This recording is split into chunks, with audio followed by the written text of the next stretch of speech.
Een perceel en woning dreigt op de veiling te komen als de lening die hierop gesloten was niet snel wordt betaald. In 2011 heeft een broer $15.000 geleend bij een geldschieter met als onderpand het huis en perceel van zijn zus. De aflossing is niet optimaal geweest en er is nu een saldo van meer dan $21.000. De zus is inmiddels overleden en de dochter brengt deze zaak onder de aandacht van het publiek. Ik ben hier naar Info 12 gekomen omdat ik een groot probleem heb. Jaren terug, in 2011, had mijn oom een lening genomen op mijn vaders huis van $15.000. En hij had mijn moeder gezegd dat hij het zou aflossen. En omdat hij dat geld nodig had. En op vertrouwbasis heeft mijn moeder en mijn vader het getekend en een lening op dit huis genomen. En toen heeft mijn oom gezegd dat hij het gaat betalen. Maar nog steeds, het is al bijna 5 jaar dat hij niet heeft afgelost. Hij heeft wel een klein bedrag afgelost, maar met de rente is het nu bijna $22.000 geworden.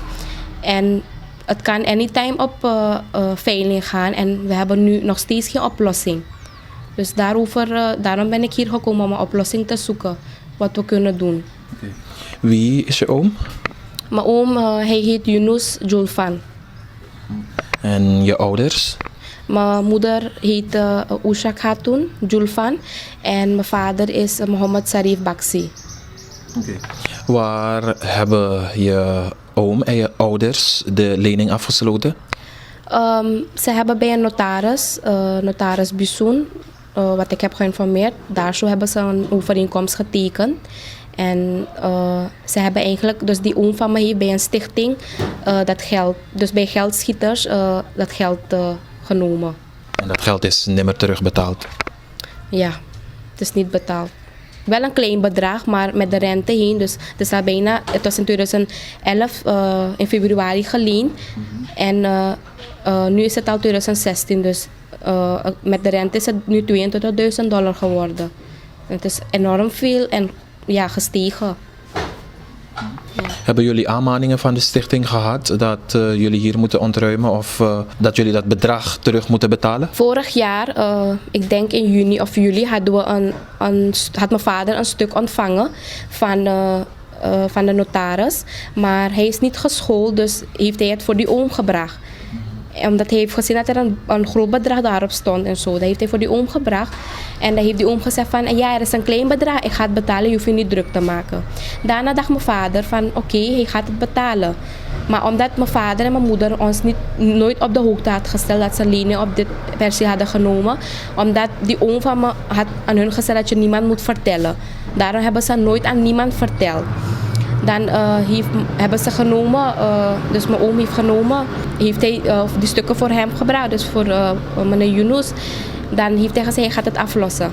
Maar kort dan heeft mijn vader toch, hij dacht van, het is een beetje vreemd, weet je, dat hij zoiets heeft ontvangen. Heeft hij contact gemaakt met die tussenpersoon. En toen heeft de tussenpersoon gezegd van, nee, hij is niet meer komen betalen. Dus uit die groot bedrag had hij maar $9.000 zoveel betaald. En daarna is hij niet meer gekomen. Het is een aantal jaren dat hij niet meer is gekomen om te betalen. En toen is mijn vader echt geschrokken van, kijk hoe hij gelogen heeft tegenover hem. Hij zei dat het een klein bedrag is, hij gaat het betalen en nog steeds heeft hij niet betaald. En intussen is dat bedrag dat nog niet is afgelost weer opgegroeid met rente. Het is verschrikkelijk gestegen.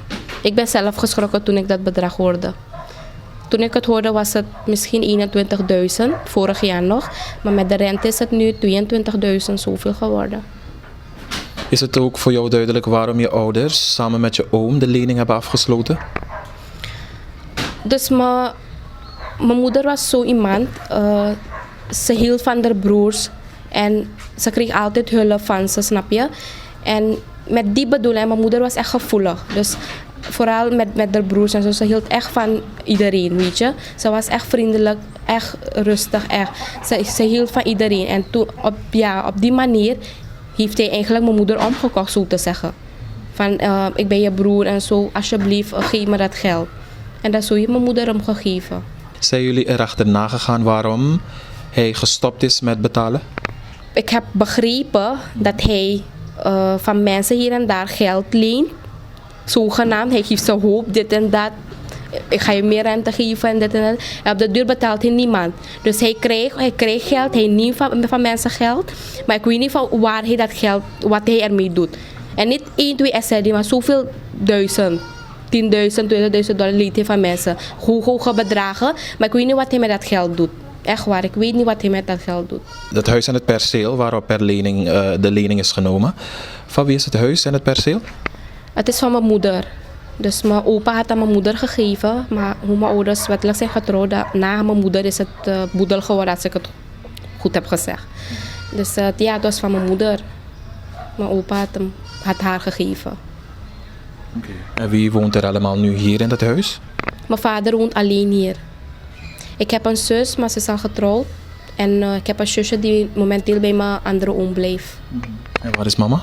Mama is overleden. Wanneer is zij overleden? In 2012, 8 juli 2012 is ze overleden. En nu rest het alleen je vader die hier erover kan praten. Ik ga je eerlijk zeggen, het is goed dat mijn moeder dit alles niet meemaakt. Maar als ze dit alles zou zien, ik weet niet hoe ze zou verwerken. Want mijn moeder, ze had misschien zo... Kijk, ik als de dochter kan het nog steeds niet verwerken dat mijn eigen oom zoiets kan doen. Begrijpt u? Laatst aan mijn moeder. En zij was echt emotioneel. Dus ja, ik snap het niet. Hoe hij zoiets kan doen. Nog een beetje met eigen bloed mensen. Hoe kan je zoiets doen? Hebben jullie gerechtelijke stappen ondernomen? Hebben jullie een advocaat in de hand genomen om dit aan te vechten tegen je oom? We zijn geweest, mijn vader was geweest om te informeren. Maar ze zeggen ons gewoon dat ze ons niet gaat kunnen helpen. Omdat ze vinden dat het mijn ouders schuld is. Ze zeggen dat mijn vader, zomaar hebben ze getekend. Maar ze moeten ook begrijpen, ik geef het ook toe, mijn ouders moesten het niet tekenen. Toch? Maar ze hebben op vertrouwbasis gedaan. En op de manier hoe hij, dus die oom van me, met mijn moeder was omgegaan. En aan de hand daarvan heeft mijn moeder ook, was ze tevreden en heeft ze getekend. Toen der tijd. En ja, hij zei dat hij het zou aflossen. Maar hij heeft het niet gedaan. Wat wil je nu middels dit interview gedaan krijgen? Ik wil dat ik een oplossing kan krijgen, zodat dat we mijn vaderhuis kunnen redden. Want hij heeft maar dit huis alleen. Met alle herdenking van mijn moeder, van iedereen, zelf van mij ook. Hoe we hier zijn opgegroeid. We hebben veel herdenkingen hier. Ik wil echt dat mijn vader geholpen wordt. Ik weet dat het mijn vaders schuld is geweest, maar nu kunnen we kunnen niet teruggaan. Het is al gebeurd. Dus nu zoek ik naar een oplossing. Het is al bijna 10 maanden dat ik naar een oplossing zoek. Elke dag zit ik te stressen. Elke dag zit ik van waar ga ik zoveel geld halen? Ik heb zelf geen geld. Van waar ga ik mijn vader helpen? Ja, dus daarmee zijn we nu ook bezig. En daarom heb ik gekozen om toch naar 1 voor 12 te komen. Als ik een oplossing kan vinden. Meneer Mohamed Baksi, uw dochter vertelt u in het ander jaar voor een situatie. Zij u in verkeer in. U tek wel lening. U naar uw vrouw. Zij u kan vertellen allemaal over een historie is. Mijn vrouw ben in Bradassa. Aku taigi met giwan vrouw als ik naar Bradassa giwan lening cinta tapa oso jari jaso. Met tek inogi su malik alatar jar sana probleem kong. Vrouw taigi met ere probleem dat in Bradassa de giyan tak sab safari upaya.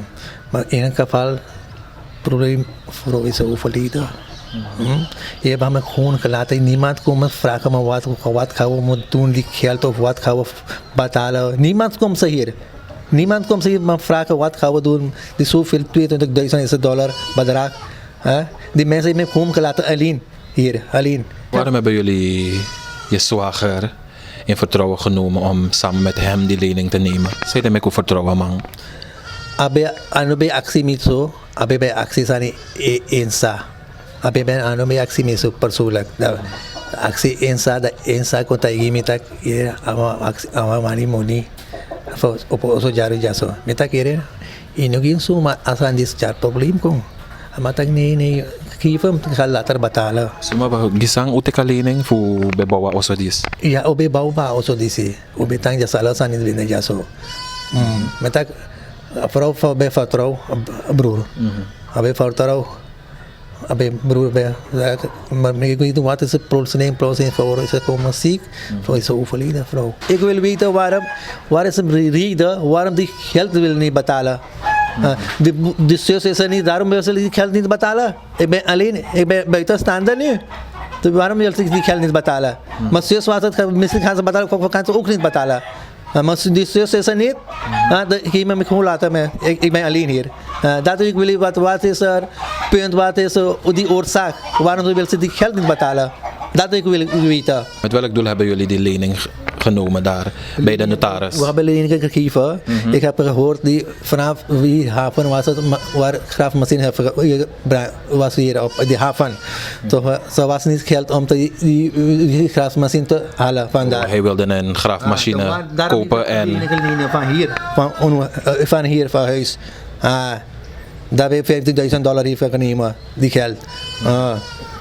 Daarom heb ik een lening. Dus voor alle duidelijkheid heeft de lening samen met jullie gesloten om een graafmachine te kopen? Ja, de graafmachine was op die haven was.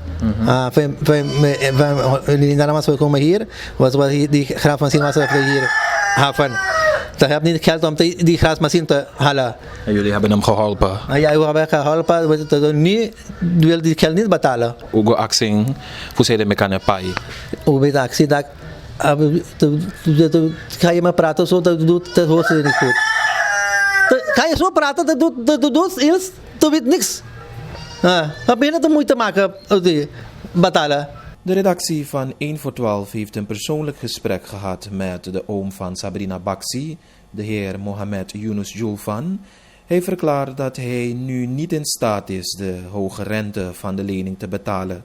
Hij geeft ook aan dat zijn broer eerder bereid was de schuld verder te betalen, maar die werd tegengehouden door de zwager. Vandaar dat hij gestopt is met betalen.